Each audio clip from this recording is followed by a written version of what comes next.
not everybody approaches defense with that same intensity.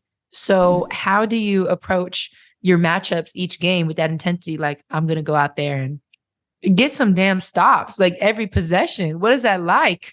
Well, now I've embraced it. I've always been someone that kind of liked defense, but I think now being, one of the best defensive players on my team, I think it's important for me. That's how I get going offensively, is with my defense. And just having that mindset that I know that I'm always going to guard the best guards or the best player, guard position wise, that I have to come in with the mentality that I have got to put somebody on lock. Like, there's no other option. I have to make someone else score.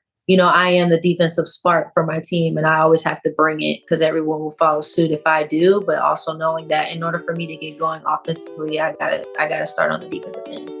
Nobody wants to get guarded by you. I know. Shoot, what? Like, I'm not trying to deal with you full court. That's crazy.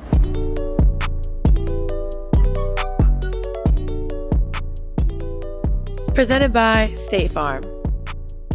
Welcome back to Sometimes I Hoop. Today, we've got one of LA's finest on the pod. She's a two-time WNBA champ, UCLA's all-time assist leader, defensive menace in the league, hometown hero for the LA Sparks, none other than Jordin Canada. Thanks for hopping on the pod. Thank you for allowing me to be on the pod. Like, I'm excited for this, so thank you. Oh yeah, so excited to have you on. Had to have you. But I mean, just the landscape of the league that's happening right now, things are getting kind of spicy in terms of the playoff run. What teams are you keeping an eye on as we get closer into the playoffs? I mean, y'all now, so we're looking at y'all, Chicago, even Minnesota, even though they got the lead over us, the series. But those are like the teams that we've been like looking out after, making sure that, we're doing everything that we need to do to plead our case to hopefully get into playoffs. But yeah, we definitely looking at y'all for sure. I feel like all the teams you just listed were all within like 1 to 3 games. Like 1 to 3 games. And we haven't even finished our series against you guys or Chicago, which is going to be really huge. So, I mean, obviously I want to get the dub against y'all, but y'all really competitive. So I don't know. But yeah, like, it's coming down to these last 10 games, which is so crazy. Season has gone by so fast. For the season to be 40 games, it seems so long at the beginning. And I'm like, how is my body going to make, like, I'm exhausted. First half of season, I was like, oh my God, can this hurry up? It was so long. And as soon as All-Star break hit, it was like games were just like coming left and right. And it's like, before you know it, we're down to 10 games already. So it's just kind of crazy how things just happen after the second half of since All-Star break. Yeah. So how do you feel like with you guys at the Sparks, how has that mindset shift kind of happened as we moved into this last quarter of the season?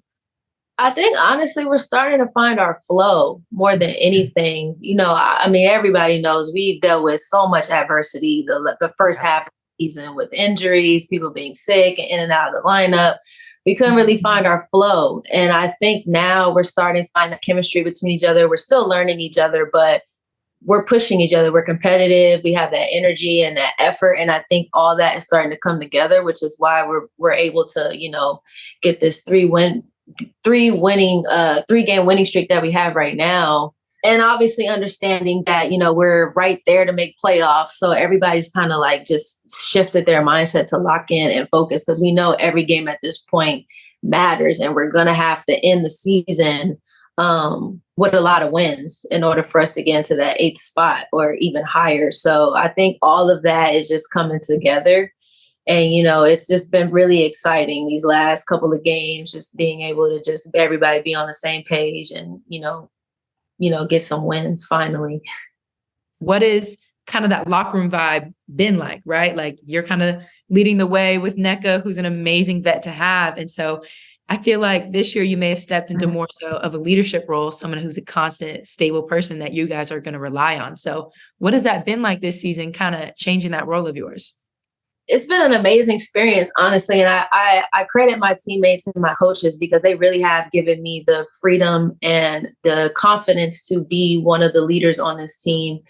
I know Nneka talked about it. She's talked about it countless of times with me and just the team in general, about her not always being the voice. You know, she's the foundation of the Sparks. And I think a lot of times we have relied on her to, you know, make this fancy speech or to have a kumbaya session in the locker room. And I think for me, that was really important coming back this year, knowing that I had to use my voice more. I had to talk more. I had to be a leader, and I couldn't just lead by example. And someone else that also helped me with that is Jasmine Thomas. I mean, she's been a vet. She's been in this game for 13 years. And so just having her in my ear as well has been super helpful for me, just being free to do that. And then obviously having the coaches give me the confidence to speak my mind, to say whatever I need to say in order to get our team going or to get myself going. So I really just credit my teammates and my coaches for giving me that confidence to step into this leadership role with using my voice.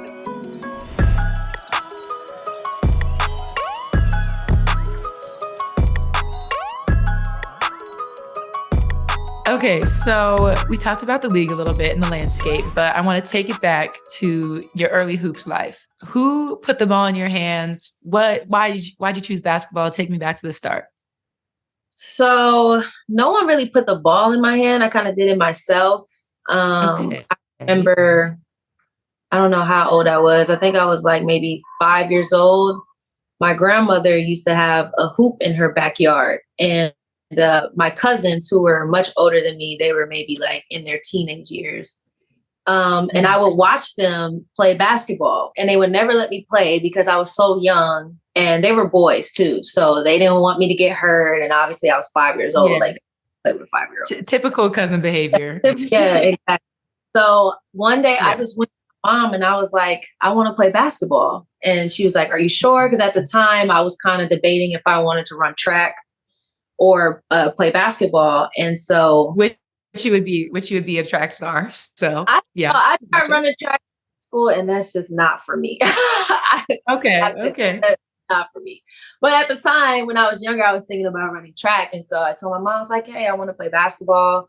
And luckily one of her coworkers knew someone that had a team called GBO, Lady Rebels, at this park that I lived from 10 minutes away, not even that far.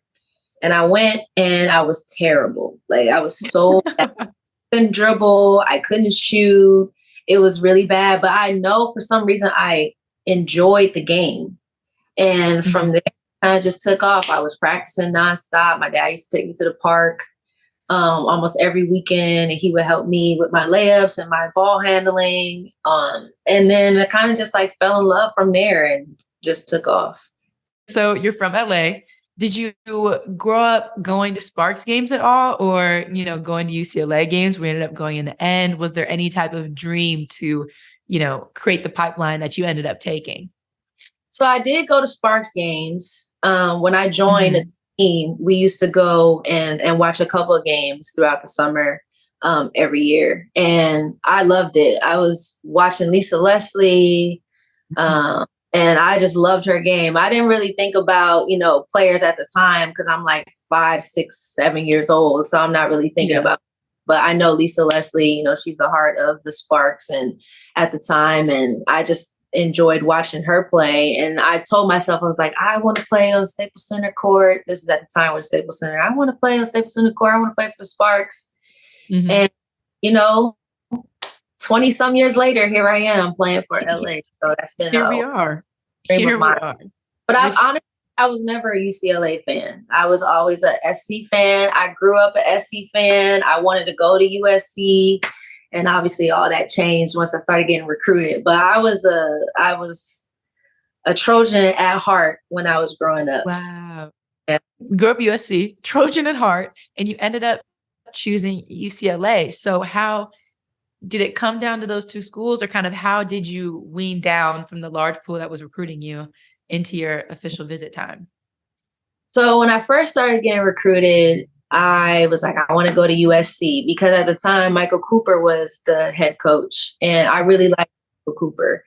And so I went on an unofficial visit, and he basically was like, we're going to offer you, do you want to come here? And I was like, yes, I want to come here. And my mom had to stop me. And she was like, hold on, this is your first college that you visited. Slow your roll. slow down because your Yeah. mind changed in like 2 weeks. So I was Mhm. like, no, Mom, I really do want to go here. Like, I think this is the school for me. And I think maybe like 2 weeks later, Michael Cooper got fired. And I was like, oh, wow, like that is crazy. And my mom was like, see what happens when you just wait and you're patient. Mhm. And UCLA was still not on my radar. I was like, I'm not going to UCLA. Like, I'm a USC girl. Like, I'm not going there. And my best friend, Rasay Caldwell, she had committed to UCLA. And I knew at the time, like, I'm definitely not going there now because she was also a point guard. And so she was like, hey, came to UCLA together and played. Like, this is always something that we talked about. And I was like, okay, I'll give UCLA a chance. So then UCLA started recruiting me. I started talking to them on the phone. And honestly, like, I've just fell in love with the coaching, with the coaches. And I went to an unofficial visit there and I fell in love with the campus. I was like, wow, like, I can't believe I was trying to block my own blessing. And then from there, it was between Tennessee and UCLA. And I really love the coaching staff over there at the time at Tennessee. And Tennessee was my number one choice, honestly. I wanted to go there, just all the history that they had. And then one day after my junior year, we lost in states. We lost at the state championship to Bishop O'Dowd. And the first team to hit me up after that was UCLA. And they asked me, how was I doing? Did I need anything? And this was right during like March Madness. So they're pretty busy in the tournament. Yeah. And they contacted me and they asked me, if everything was okay, if I wanted to talk about it. Like, they talked about the game. And then from there, I was just like, I have to go here because they clearly cared about me more than just a basketball player. They cared about me as a person. And that's something that I was very intentional about in my recruiting process and where I wanted to go, because anywhere I go, it's going to have to be my second home. And I wanted to make sure that I was well taken care of. And so that was just one of the reasons why I decided to commit to UCLA. Besides playing with my best friend, just, having coaching staffs that truly cared about me, and then being close to home where my family and friends can come. It was a lot of reasons why I wanted to go to UCLA. I want to keep rambling on, but that was kind of a deciding factor of why I decided to choose UCLA. I mean, I love that so much.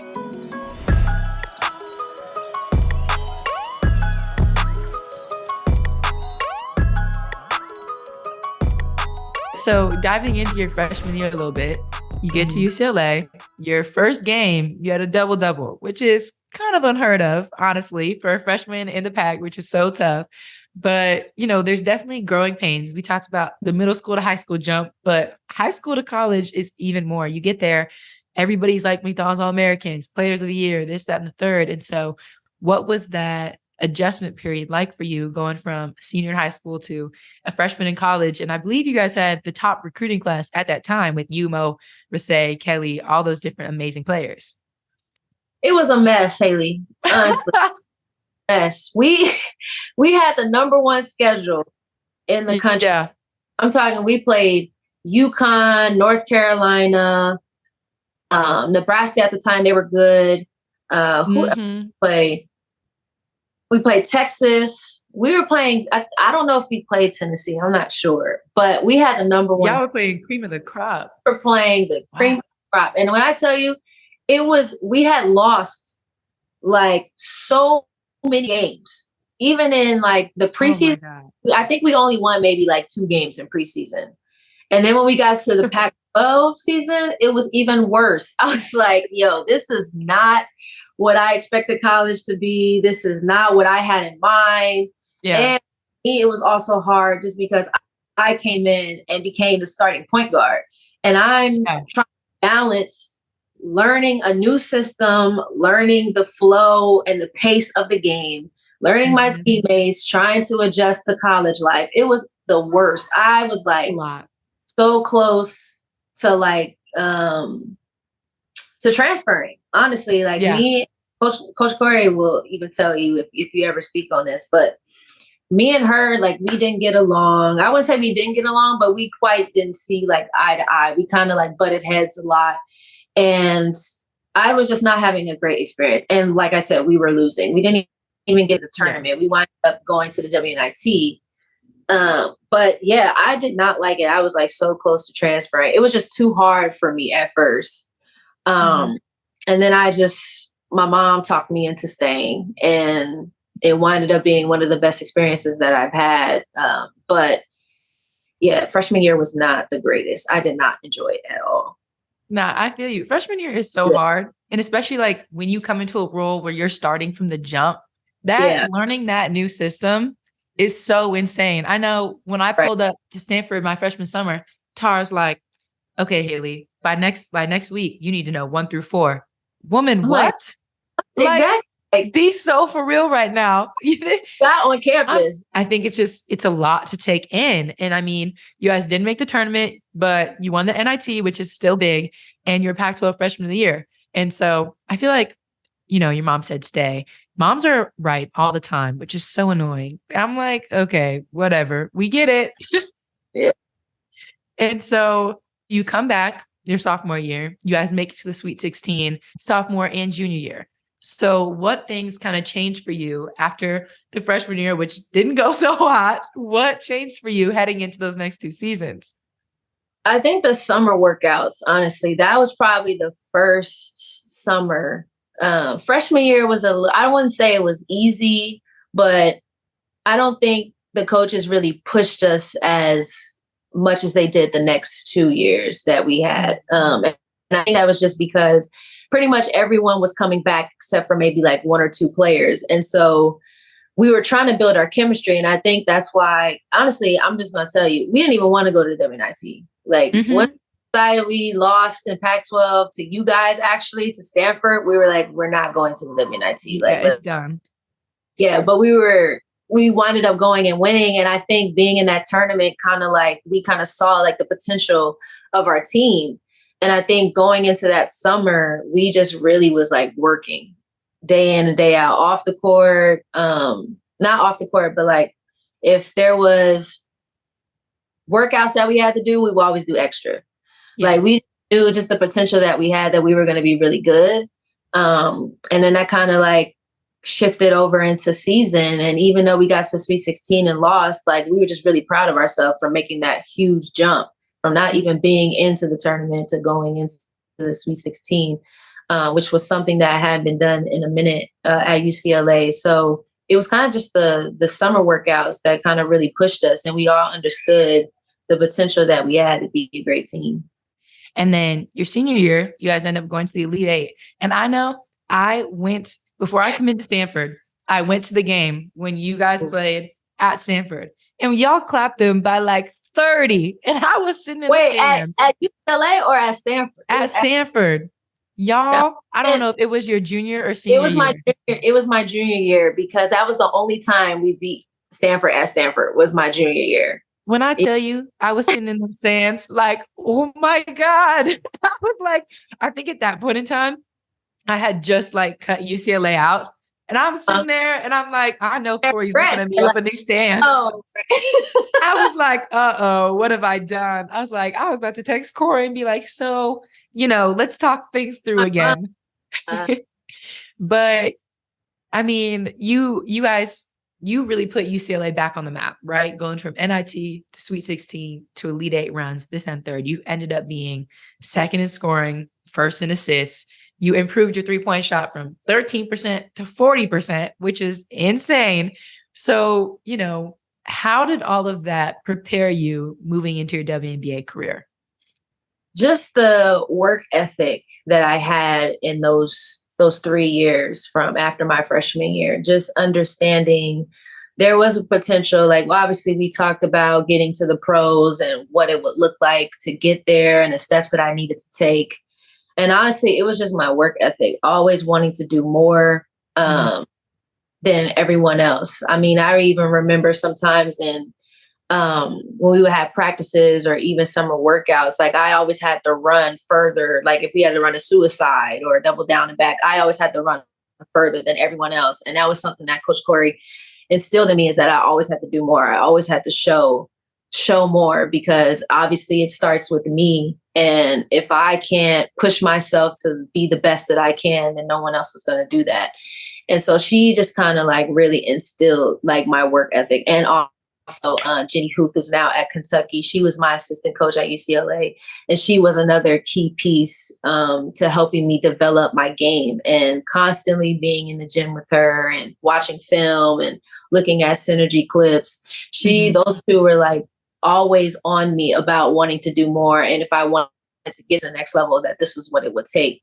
So just having, coaches like that, again, people in my corner that always want me to be successful, and then understanding that I had to have a work ethic that was top tier, and that I had to continue to push if I wanted to get to the next level. So it was just that work ethic that I had, and always wanted to be my best.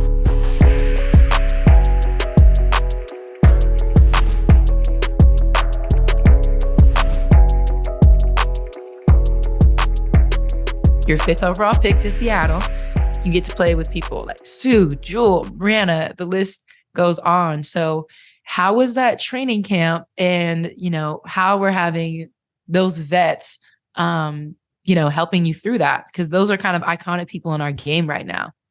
Yeah, I was lost. I'm not even going to hold you. I was too. I was so lost, just trying to, again, being in a position where I had to learn a new system, learn new teammates. But this time I'm in a different role of being a backup point guard, which is something that I never experienced. Mm-hmm. And that was really hard for me, honestly, trying to fit into that role, but also understanding that I'm playing behind one of, if not the best point guard in the league. And so for me to try and navigate through that as a rookie, it was really hard for me. But somebody that really like helped me through it was Alicia Clark. Mm-hmm. And I really got to learn from her, and just, her journey was a lot different than mine. And just to see how hard she worked.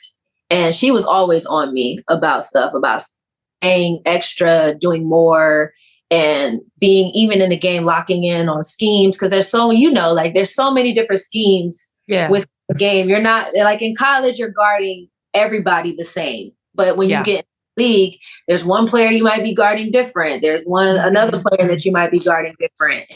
And so I had to figure all that out and learn how to come into a role, come off the bench, and be a spark. That was something I struggled with. I was very inconsistent in that. And AC was like one of those people that just kind of like helped me throughout. And also Noelle Quinn, who's now the head coach there. She was also like a big mentor for me, and we had that brewing connection. So she was always on top of me too. And so those two, teammates of mine that I had, learning from them and just watching what they do was extremely valuable to me and my development in this league. Your rookie season, you guys won, which is amazing. And I just had Natasha Howard on. She talked about that being her favorite championship of her 3 rings that she has. So what was so special about that 2018 run that you guys had? I came into a team that kind of already had a flow and a chemistry about them. And so when I came in, it was just trying to figure out how I can fit in that role and the team that already had this chemistry. And next thing I know, we just started winning all these games. And I'm like, oh my God, we are really good. And I didn't even know we were going to be that good. And so we just went on this winning streak of winning all these games. I'm like, wow, like there's potential for us to really win. And then once we kind of got towards the end of season going into playoffs, that's when I started to find like my stride and like my role and what I'm comfortable doing. And what the team needs from me. And I think once we got to playoffs playing Phoenix, that was, by far one of the best playoff series in, the history of the W, just because it was so much back and forth. And obviously Game 5 with Sue going crazy and witnessing that. And I was like, that's like something I will, never forget, just how she was just locked in on that moment, and witnessing that in person was crazy. And then after that, it was kind of like, wow, we only have one more series and then it's over. And, luckily we got to, we blew out Washington, who was a really great team at the time. But I think we were just so in tune with each other and our chemistry, and knowing everyone on that team knew their role, knew their job, did their job. And I think that's why we were so successful that season to win a championship. Yeah, I mean, when you have players that buy into their role to the full extent, there's really it's so hard to stop because, you have an amazing starting five, and then all of a sudden you got you coming off the bench, just spark and going crazy, and you just have all these other weapons. It's hard to guard, and to have a team that has so much chemistry. It's like y'all know where each other are without even looking. You just understand where people like to play, all these different things, which makes it so easy. And I know I watched that series. That series was freaking lit. That Phoenix one, my family and I, we were sitting on the couch, yelling at the TV, watching Sue go absolutely wild.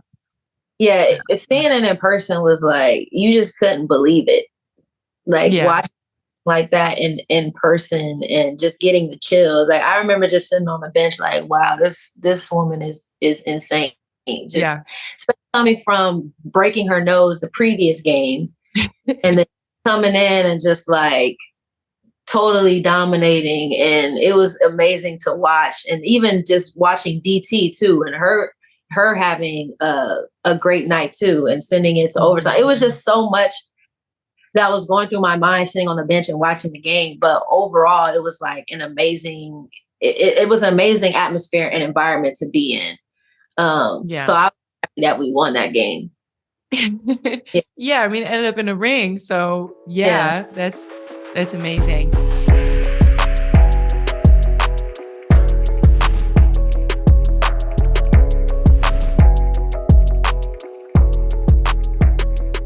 So you win your rookie season. That's how you want your rookie season to go. You win. And then 2019, you come back. Sue had to get surgery. So now you're the starting PG. Stewie's also out. So how did the dynamic change?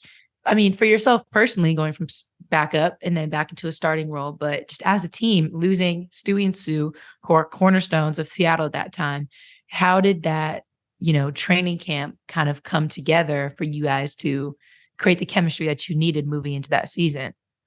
Well, we knew we had lost Stewie before training camp started. Mm-hmm. And when training camp started, Sue was a part of training camp. And I think, I came in with the same mindset of, I'm going to have the same role as last year, going to have to come in and be a spark. And then I think I don't know if it was kind of towards the beginning of summer training camp or the midway that we found out that Sue wasn't going to be, she was going to be getting surgery, and that, she would be out for a certain amount of time. And so kind of then I had to shift my mind back into, all right, now I have to be, one of the leaders for this team, because, now I'm in a starting role, and this is going to be completely different than what I've experienced in my last season. But I think going overseas kind of helped me get back into that starting point guard and leadership role, because when I went to Poland to play, I was put back into a starting role and I had to play a lot of minutes. I had to be a leader. So that kind of helped me into my second season of just getting back to what I was used to at UCLA. And then obviously all of us together, we came together and knew that a lot of people were going to count us out automatically because Sue and Stewie were out. So we kind of just had that mentality of we're still going to play hard. We're still going to be a team that can compete. And that's what we did. And a lot of people counted us out. Everybody thought we weren't going to make playoffs, and we winded up making playoffs. And I just had a really great year that year. It was so much fun being around my teammates, and we all vibed and chilled together. We were hanging out constantly, always doing stuff off the court. And I think that's what helped us that year, just because we had chemistry on and off the court. And that just showed with us and our fight, and how we weren't going to let all these things that were surrounding us about how we weren't going to be good, and just having that next man up mentality and wanting to compete was something that we all had in common. And that definitely helped us. Yeah, I mean, you touched on, you had an amazing year. You finished second assist, first in steals. And I think, touching on how chemistry on the court, a lot comes from that off the court relationship that you guys have. Just that bond, that understanding, that trust, I think really helps moving onto the court. And it's so interesting to have like your reigning champs come in with an underdog mentality. Like, you know, you guys really had so much talent on the bench behind Stewie and Sue that can come in and do, you know, these amazing things and excel on the court, now given a new role.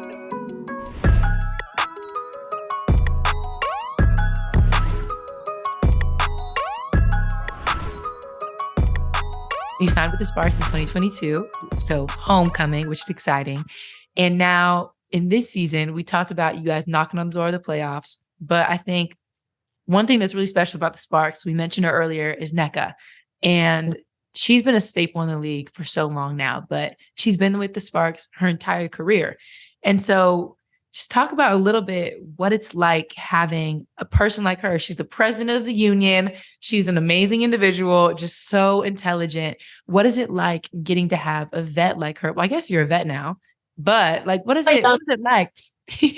A baby vet. So yeah. What is it like getting to, you know, be in an organization with Nneka as that pillar? Man, Nneka is an amazing human being. Honestly, best people that I have ever met and have the, you know, blessed to be able to know her and very grateful for her. She has so much wisdom. I call her and Shanae, honestly, both of them, those two together, I call them the wise Agumakes because they always have some type of wisdom to give, no matter what situation that you're in. Mm-hmm. And with the wisdom, it always comes with grace. And Nneka talks about that a lot. It's just giving yourself grace, no matter the circumstances of what you're in. And just having a teammate like that is just like, you can't compare it to anything else. And she's the foundation of the Sparks. She's been here her whole career. And just being able to play with her these last 2 seasons, I absolutely love it. Just how caring of a teammate she is. She's always looking out for either the rookies, myself. She really pours into this organization, and you can tell just by, you know, just being around her, being in the atmosphere and environment that she has created here. It's so loving. And I'm just really thankful to know her and to be a part of her journey with the Sparks. And like I said, she's just so wise, and everything that comes out of her mouth, you just like, oh my God, you just want to soak it up. It's just like, yes. You just soak it all in. Yeah, she's just an amazing human being, very phenomenal. And yeah, I'm extremely blessed to be able to play with her and to know her. Yeah, I mean, Nneka is a special individual, and I think she definitely sets the culture in LA. But every room she steps into, it's just she commands this respect, and you know that she's wise, and all these amazing things that come with her, and Shanae as well. One of the people I know very well is Ziya, who's having a great rookie season. What has it been like, you know, kind of, I don't know, she's a combo guard, she's 1-2 guard, she's an amazing scorer, all these different things. What have you really liked seeing from her so far in her rookie season? She is learning, and I love that, and I appreciate that about Ziya, is that she wants to learn, she wants to grow, she wants to help the team, she wants to be better. And, you know, we just tell her, like, look, you just got to go out there and hoop and play like yourself. Like, you're going to learn, all this stuff is going to come as you play, but like, you just got to go out there and be yourself and hoop. And she's been doing that the last couple of games. She's been very aggressive. Her decision-making has been a lot better. And she's just been locked in, and she's so teachable. And you don't really get that from a lot of rookies or just, you know, people that are coming into the game so young. Like, a lot of people are not teachable, and she's teachable, coachable, and she's a great teammate. And, you know, she wants to give her best day in and day out, and you can see it. And she's not afraid to use her voice. Even when we have huddles sometimes going into games, usually we'll rely on like Shanae or Jasmine or myself. But she comes in, she steps in, and she's not afraid to say what she wants to say. And we need somebody like that. We need somebody like Ziya, and a rookie who's not afraid to use her voice and then come in and be a spark. And she's just been doing a great job this year of learning and growing, and also just being able to find herself and be aggressive in her scoring and just when she's out there. So I'm extremely proud of Ziya, over the course of these last couple of months of her just growing into the role that she's had and just embracing it. Yeah, I mean, Ziya loves the game. And I think, coming from a place like South Carolina, like you got to be coachable with Miss Dawn. And so she came in, she knows what it takes. And Ziya's always been amazing. We've been in the same class all our lives, always competing against each other. And so I love seeing, everybody that you know so well, playing so well, competing at the highest level. Something else exciting was you became a Jordin brand athlete, which is dope. And you recently had your PEs come out. So what has that been like? Did you ever think you were going to get your own shoe? I feel like PEs are super exciting. So what has that been like in your own PE and being a Jordin athlete? I love being a Jordin athlete, just the family atmosphere that we have. I love that all of us are different in the way we play and our personalities and our style, but we all represent excellence and greatness of Michael Jordan. And that's what I love about it. And when we all come together, it's like we're one big family. And that's what I really love about being a part of this brand. And I wasn't expecting to have any PEs when I first signed, but over the years, they gave me a chance to have a couple of PEs. And so it's just really exciting to be creative on that side and that aspect of trying to put your vision and your ideas onto a shoe. I think that's a great experience, and it allows me to be creative and come up with new ideas of what I want to do and what I want to put on a shoe. So it's been pretty awesome that Jordin has given us that opportunity and that ability to be creative in that way and being able to put it on a shoe and play. Yeah, I mean, it's really special. It's so cool to see everybody come out with PEs and all these different things, just showing like more of who you are off the court, what things are important to you, and showing that in the creative space of basketball. I think tying those two things is really special. And so what are some of the ways that you've seen coverage in your time in the WNBA just get better over the years that you've been playing? Yeah, I think just the marketing, to be honest. I think, we're getting a lot more opportunities to be on TV, which is really helpful for us. And when you put us on TV, you see that people are watching. The viewership goes up every single year just because we're able to be on a platform where everyone can see us. And I think that's super important. And that has changed over the last couple of years that I've been in the league, just more viewership and WNBA doing a great job of marketing the team. And even the team's doing a better job of marketing players and putting us out there and giving us opportunities that are not necessarily related to basketball. I mean, you see a lot of people with beauty products or companies that deal with, certain type of water or certain type of product use. We're getting opportunities to do that and put our faces out there. And I think that's what has changed over the years. And it's such an amazing thing. And that's another thing why I love Jordin brand, is just because they're so involved with the women's side and wanting to change and wanting to shift it and be a part of that women empowerment. And that's another big thing of being a part of the Jordin brand, is that they always try to put us on the forefront and give us opportunities to explore things that we didn't have opportunities to explore in the last recent years. I mean, for sure. I couldn't agree more. I think just the coverage, more national TV games, pouring into what female athletes can bring to this table of endorsements and marketing, all these different things. Like the age of social media is really at a peak right now of growing your brand and this and that. And I know one thing I love about your socials is your love of singing. And can I just tell you, you have a talent.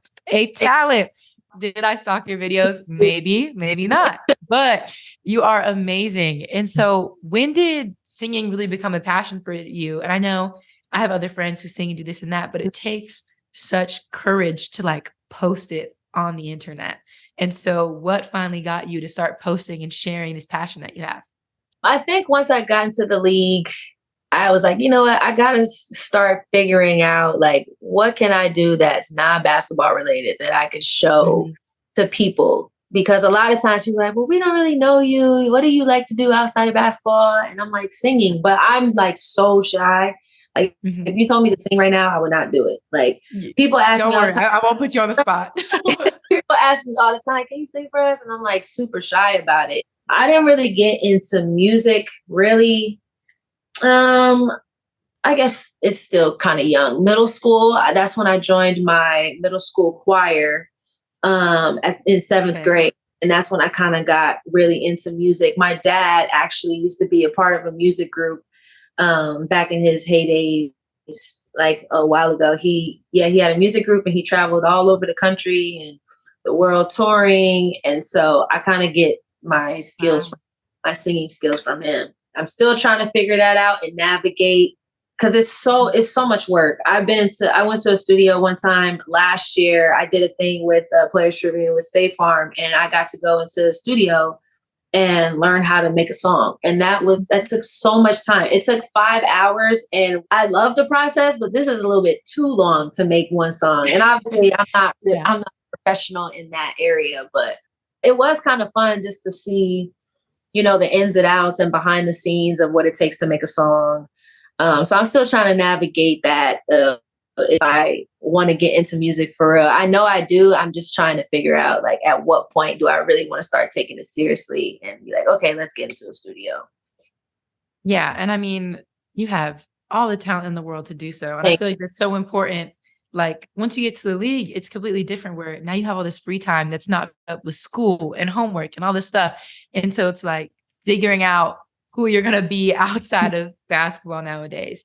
But we're going to head into our final section here, which is rapid fire answers. It's called our vibe check. We'll just start off hot. So here we go. Okay. What's your go-to karaoke song? Love by Music Soul Child.